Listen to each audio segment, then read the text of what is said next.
Good day po mga bayang karirista. March 31, 2026, Tuesday at Metro Turf Club. Start time at 5:30 p.m. Unahin ko na itong shoutout kasi isa lang naman to. May pa-shoutout po si Sir Manuel Tandes. Pinapa-shoutout niya lagi yung pinsan niyang si Boyet Flores at yung kumpare niyang si Roby Santos ng QC. Shoutout po sa inyo Sir Boyet Flores at Roby Santos.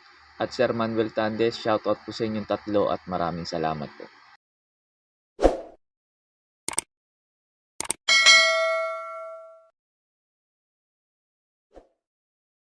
Start na po tayo, race number 1. Start po ng winner take all. Races 1 to 7. Distance 1,200 meters.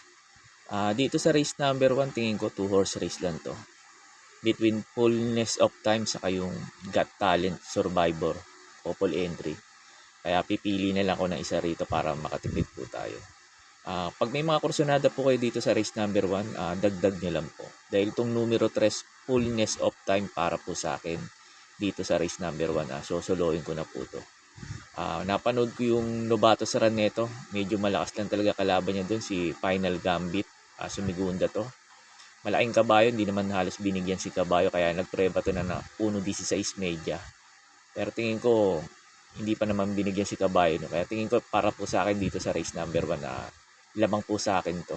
Itong numero 3 na to, Fullness of Time. Pagkatapos nga pala ng info ko dito sa race number 1 in-upload ko po yung Novatos Run neto ni Fullness of Time saka yung Maiden Run ni Got Talent para magkaroon po kayo ng idea kung sosolohin nyo po ba si Fullness of Time o magpo-protection pa kay Got Talent. Kaya po sa race number 1 to numero 3, Fullness of Time para po sa akin, sosolohin ko na po. There. Got Talent has the lead. High speed running second. Moving up now. We keep smiling in the middle. Rock steady. From the outside now is Dojong and Falls. Take it all.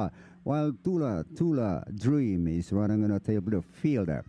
And towards half mile now, it is still Got Talent. The line coming up to the top favorite high speed. 4 lengths away, Rock steady. The another 3 lengths back in fourth is Keep Smiling. 7 lengths away in fifth now is Take It All, and followed by the Jongan Falls, while Tula Dream still running on a tail of the fielder. And towards the last 400 now, it's still Got Talent. High speed now by the outside second, and 5 lengths away, Rock Steady. Here comes Keep Smiling, and final turn now, it's still Got Talent. In challenge now from the outside is High Speed to take the leader. It's High Speed now by the outside, followed by Got Talent, and Keep Smiling now running in third by some for Rock Steady. Dojong and Falls, Take It All, and Tula Dream, but it's still High Speed. And finally it's High Speed, second Got Talent, third Keep Smiling. Dojong and Falls, Take It All, Rock Steady, and Tula Dream comes in last. Gates play back, they're off. And racing, moving up on the far outside is entry number 6, that is Final Gambit to grab the early lead right behind in second, Fullness of Time, then followed over by entry number 3, that is Clever Boy. 2 lengths for the back in fourth, Edge of Glory. Poking Baste is running second last, while number 5 horse, Fullness of Time, is running at the tail of the field as they reach the last 800. Final Gambit leading the field by about 3 lengths, followed by Clever Boy in second. Poging Baste now coming from behind, moves up on the outside, catching the third spot. Edge of Glory is racing at the inner rail, then followed by Fullness of Time. Kirsten Chloe is racing at the last, and as they reach the last 400, it is still Final Gambit maintaining that 4 lengths lead, followed by Fullness of Time from the outside, rushing up now down on the inside is entry number 4, Kirsten Chloe. As they reach the last bend for home, it is still Final Gambit maintaining that 2 lengths lead. Fullness of Time now from the outside. It's Final Gambit still leading the field, and here comes Fullness of Time coming in closer.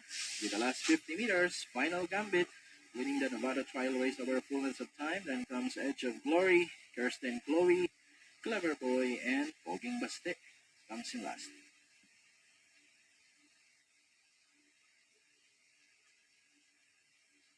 Sa race 2 na po tayo, start po ng pick 6, races 2 to 7, distance 1,200 meters.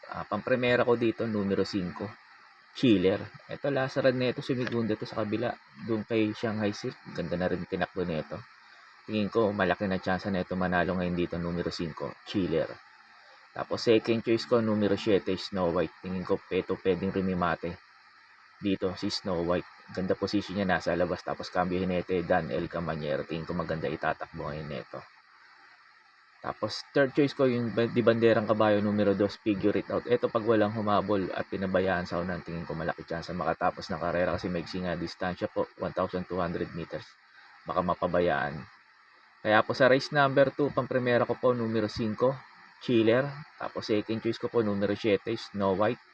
Tapos third choice ko numero 2, Figure It Out. Sa race number 3 na po tayo, start po ng pick 5, races 3 to 7, distance 1,200 meters. Pampremera ko dito, tingin ko baka mauna, numero 5, Noble Touch. Pag ito nauna, tingin ko malaki chance makatapos ng karera to kasi magaling to si Noble Touch pag nauna. Pag ito hindi maganda sinalida ni Grand Jackpot, tingin ko ito babandera talaga, Noble Touch. Tapos second choice ko numero 8, Darna. Ito gusto ko position niya, last to enter kasi gusto manakbo nito ni Darna sa labas. Tingin ko ito pwedeng umupset kay Noble Touch, numero 8, Darna. Kaya po sa race number 3, pampremera ko po numero 5, Noble Touch. Tapos second choice ko po numero 8, Darna. Sa race 4 na po tayo, start po ng pick 4, races 4 to 7, distance 1,200 meters. Pampremera ko dito, imported na kabayo, numero 6, Angelic Boom. Tingin ko maganda itatakbo ngayon nito. Cambio hinete, M.A. Alvarez. Ito, lasaran nito Kalatasha. Ang lakas lang ng grupo. Tingin ko baka mauna to si Angelic Boom dito. Tingin ko malaki chance makatapos ng karera to. Kasi nga mababa sa laban ngayon. Tapos second choice ko yung sakay ni Sarate, Guerrero Warriors. Pag hindi maganda sinalida ni Angelic Boom, baka eto mauna. Mapabayaan sa unahan. O kaya mag-abang lang din to si Sarate. Tingin ko ito pwedeng umupset kay Angelic Boom, itong numero 7, Guerrero Warriors. Kaya po sa race number 4, pampremera ko po numero 6, Angelic Boom. Tapos second choice ko numero 7, Guerrero Warriors. Sa race 5 na po tayo, sa last DD plus 1, distance 1,200 meters. Ito sa mga nagtitipid at kulang sa punan. Tingin ko pwedeng soloin to, numero 7 na to, Batang Cabrera. Tingin ko nagbatak lang to lasaran kasi nga galing sa bakasyon. Ngayon, pangalawang takbo niya. Tingin ko baka maganda na itakbo nito ni numero 7, Batang Cabrera. Maganda pa position niya, nasa labas. Sakaling mauna, tingin ko malaki na chance manalo ulit. Numero 7, Batang Cabrera. Nag-protection lang ako yung couple entry numero 2, Bang, saka 2A Catalytic. Yung Bang, tingin ko isasabay ka agad sa pabibilis eh. Tapos yung 2A, yung ito, magaling dito yung 2A, yung Catalytic, tingin ko ito, pwede rin may matter ito. 2A Catalytic. Kaya po sa race number 5, pampremera ko numero 7, Batang Cabrera. Tapos second choice ko yung couple entry numero 2, Bang, tapos 2A Catalytic. Sa race number 6 na po tayo, sa last double, distance 1,200 meters. Pampremera ko dito numero 1, Easy Way. Ganda position niya, nasa numero 1. Baka iuna na to. Pag naunan pa naman si Easy Way, magaling to. Kaya tingin ko malaki chance na ito manalo ngayon dito, numero 1, Easy Way. Tapos second choice ko numero 8, Spolarium, isa ring mabilis na kabayo. Sakaling hindi mauna si Easy Way, ito mauna, numero 8, Spolarium, kasi maganda rin position niya, nasa labas. Magaling din to si Spolarium, pag nauna baka mag-awatan, mauna to. Tingin ko malaki rin chance na ito makatapos ng karera, numero 8, Spolarium. Tapos naglagay ako ng third choice tingin ko hindi naman madidiyado, bebenta rin ko. Numero 2, Calendar Girl. Tingin ko ito pwede makinabang sakali maghabulan si Easy Way, Spolarium, Flywheel, Sylvie the Kiss. Tingin ko ito pwede rumimate. Numero 2, Calendar Girl. Kaya po sa race number 6, pampremera ko numero 1, Easy Way. Tapos second choice ko numero 8, Spolarium. Tapos third choice ko numero 2, Calendar Girl.